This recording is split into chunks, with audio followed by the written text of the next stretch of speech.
প্রিয় দর্শক, আসসালামু আলাইকুম। গৌরীপুর প্রতিদিনের পক্ষ থেকে স্বাগত জানাচ্ছি, আমি মুখলিসুর রহমান।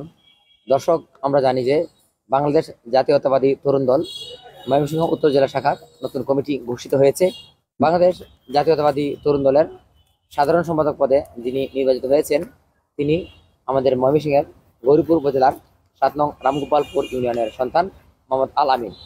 আমরা তার কাছ থেকে জানবো তিনি যে বাংলাদেশ জাতীয়তাবাদী তরুণ দলের সাধারণ সম্পাদক নির্বাচিত হয়েছেন, এ বিষয়ে তার অনুভূতি আমরা জানতে চাইছি। বিসমিল্লাহির রহমানির রহিম। আমি বাংলাদেশ জাতীয়বাদী তরুণ দল ময়মনসিংহ উত্তর জেলা শাখার সম্মানিত সাধারণ সম্পাদক হিসাবে নির্বাচিত করেছে। আমাকে বাংলাদেশ জাতীয়বাদী তরুণ দলের কেন্দ্রীয় সভাপতি আব্দুল সামাদ আজাদ ভাই, SM শাহ আলম ভাই এবং শাওন ভাইকে আমি তাদেরকে শ্রদ্ধা ভরে স্মরণ করছি আমাকে এই পদটি দেওয়ার জন্য। আমি বিগত দিনে বিএনপির পিছনে অনেক শ্রম গ্রাম পরিশ্রম করেছি। আমি প্রায় পল্টনে 30টির উপরে প্রোগ্রাম করেছি কেন্দ্রীয় নেতৃবৃন্দের সাথে, এবং আমি বারবার পল্টনের প্রোগ্রামে আওয়ামী লীগের ছাত্রলীগের হাতে বারবার নির্যাতিত হয়েছি। অনেকবার হাসপাতালেও গিয়েছি, হাসপাতালেও অনেক দিন চিকিৎসাধীন ছিলাম। আপনারা হয়তো অনেকে স্থানীয়ভাবে আমাকে চিনেন না, জানেন না, কিন্তু কেন্দ্রীয় নেতৃবৃন্দ আমাকে ঠিকই জানে, চিনে। এই জন্য কেন্দ্রীয় নেতৃবৃন্দরা আমাকে তারেক রহমানের যে বার্তা দিয়েছে আপনারা সকলে জানেন। বিগত দিনে অর্থাৎ দুর্দিনে মিছিলের পিছনে যে ছেলেটা ছিল তাকেও আমাদের দলে মূল্যায়ন করা হবে। সেই সুবাদে আমি পল্টনে বিভিন্ন প্রোগ্রাম করেছি বিদায় সেন্ট্রাল নেতৃবৃন্দ আমাকে চিনে জানে।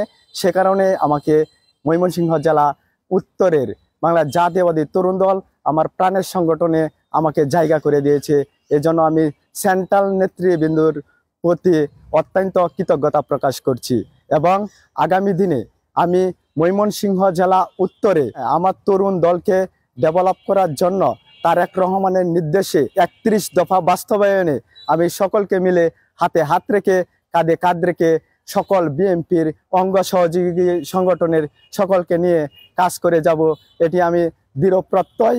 এবং আমি আমার জায়গা থেকে আমার দলে যারা আছে তাদেরকে নিয়ে কাজ করব, এবং কি আমাদের এই দলে যারা জায়গা পেয়েছে তারা তারেক রহমানের কথা অনুযায়ী তেগেদেরকে মূল্যায়ন করা হয়েছে।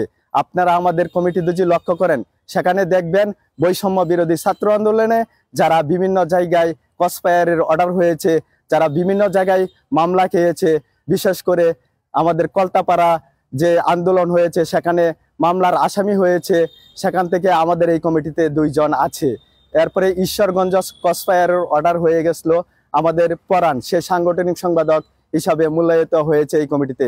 এরপরে আমাদের নান্দাইল তারাকান্দা সহ দুবাউরা সহ হালুঘাট সহ যারা বৈষম্য বিরোধী ছাত্র আন্দোলনে গুরুত্বপূর্ণ ভূমিকা পালন করেছে তারাই কিন্তু আমাদের এই প্রাণের সংগঠনে জায়গা পেয়েছে। এবং কি আমি পরিশেষে বলতে চাই, সবকিছু মিলে আমাদের সেন্ট্রালে প্রায় 427 জন নাম গিয়েছিল, সেখান থেকে যাচাই বাছাই করে তারেক রহমানের নির্দেশ অনুযায়ী যাতে আওয়ামী লীগ ঢুকতে না পারে ভেরিফাই করে এখানে 141 জনকে তারা নির্বাচিত করেছে। সবকিছু মিলে আমার কাছে ময়মনসিংহ জেলা উত্তরে একটি গর্জিয়াস কমিটি হয়েছে, যেটা দিয়ে আমরা ময়মনসিংহ জেলা উত্তরে রান করতে পারবো। যে বাংলাদেশ জাতীয়বাদী দল বিএনপির সকল অঙ্গ সহযোগী সংগঠনের লোকজন আমাদেরকে হাতকে শক্তিশালী করার জন্য, তারেক রহমানের 31 দফা বাস্তবায়নে করার জন্য আমাদেরকে সহযোগিতা করে।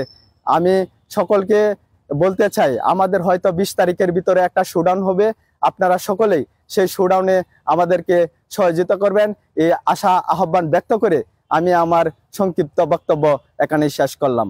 সুপ্রিয় দর্শক, জাতীয়তাবাদী তরুণ দল তারা তাদের আদর্শে এগিয়ে যাবে এমনটা প্রত্যাশা করে আজকের মতো এখানে শেষ করছি।